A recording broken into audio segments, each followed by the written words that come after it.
당신은 지금 어둠 속을 걷고 있습니까? 앞도 보이지 않고 언제 끝날지도 모르는 터널 같은 시간을 지나고 계십니까? 그 답답함 속에서 하나님은 어디 계신지, 정말 나와 함께 하시는지 의심이 드십니까?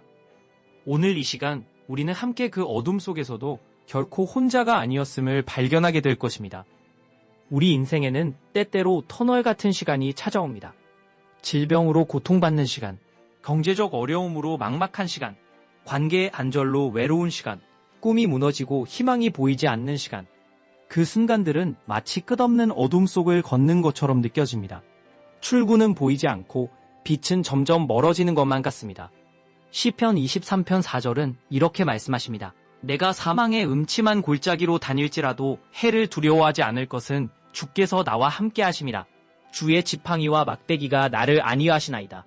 다윗은 여기서 사망의 음침한 골짜기라는 표현을 사용합니다. 이것은 단순히 죽음을 의미하는 것이 아니라 죽음처럼 어둡고 두려운 모든 순간을 의미합니다. 그런데 주목해야 할 것은 다윗이 다닐지라도 라고 말한다는 점입니다. 그는 그 골짜기에 멈춰 있지 않습니다. 걷고 있습니다. 지나가고 있습니다. 터널은 머무는 곳이 아니라 통과하는 곳입니다. 당신이 지금 겪고 있는 그 어려움도 영원하지 않습니다. 반드시 지나갈 것입니다.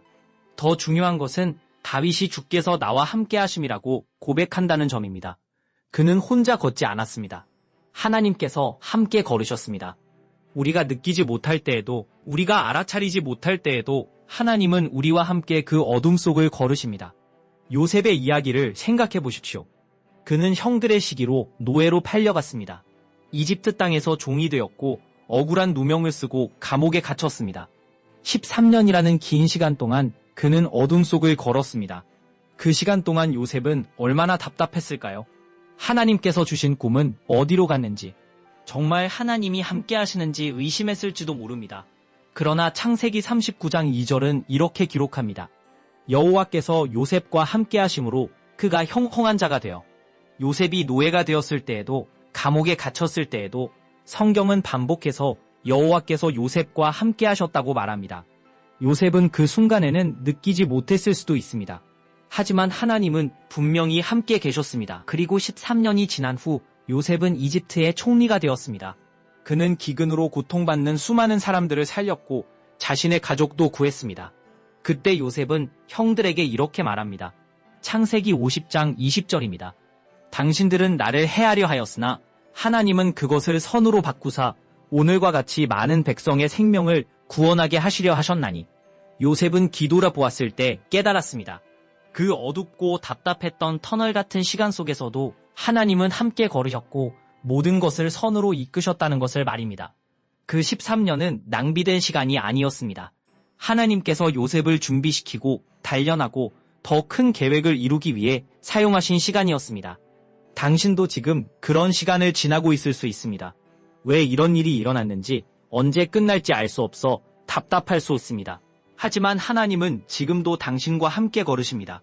당신이 보지 못하는 곳에서, 당신이 이해하지 못하는 방법으로 하나님은 일하고 계십니다. 이사야 43장 2절은 이렇게 약속하십니다. 네가 물 가운데로 지날 때에 내가 함께 할 것이라. 강을 건널 때에 물이 너를 침몰하지 못할 것이며 네가 불 가운데로 지날 때에 타지도 아니할 것이요 불꽃이 너를 사르지도 못하리니. 하나님은 우리를 물과 불로부터 멀리 떼어놓겠다고 약속하지 않으셨습니다. 대신 우리가 그곳을 지날 때에 함께 하시겠다고 약속하셨습니다. 함께 하신다는 것은 무엇을 의미합니까? 그것은 우리가 혼자가 아니라는 뜻입니다. 우리의 고통을 아시고 우리의 눈물을 보시고 우리의 기도를 들으신다는 뜻입니다.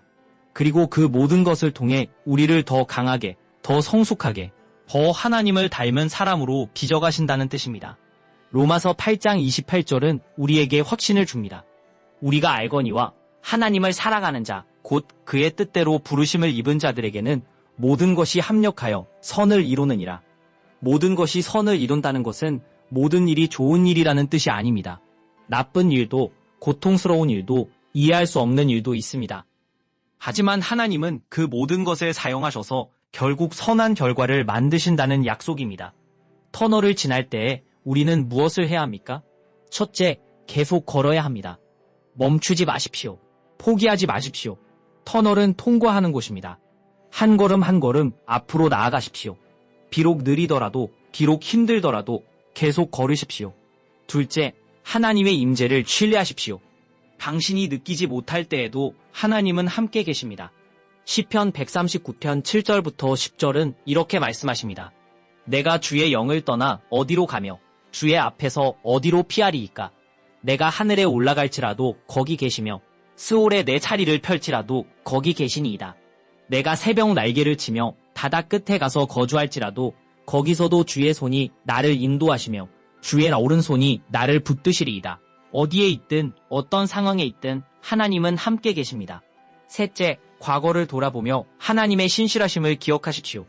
당신은 이전에도 어려운 시간을 지나왔습니다. 그때도 하나님은 당신을 버리지 않으셨습니다. 그때도 하나님은 길을 만드셨습니다. 그 기억을 붙잡으십시오. 과거에 신실하셨던 하나님은 지금도 미래에도 신실하십니다. 넷째, 기도하십시오. 당신의 답답함을, 두려움을, 의심을 솔직하게 하나님께 말씀드리십시오. 하나님은 우리의 연약함을 아십니다. 시편 기자들도 때로 하나님께 어디 계십니까? 왜 침묵하십니까? 라고 물었습니다. 그러나 그들은 결국 하나님의 신실하심을 고백했습니다. 정직한 기도는 하나님과의 관계를 더 깊게 만듭니다. 다섯째, 감사를 연습하십시오. 어둠 속에서도 감사할 것을 찾으십시오. 작은 것이라도 좋습니다. 오늘 하루를 살아갈 힘, 옆에 있는 사람, 들리는 새소리, 따뜻한 햇살. 감사는 우리의 시선을 바꿉니다. 어둠에서 빛으로, 절망에서 희망으로 시선을 옮기게 합니다.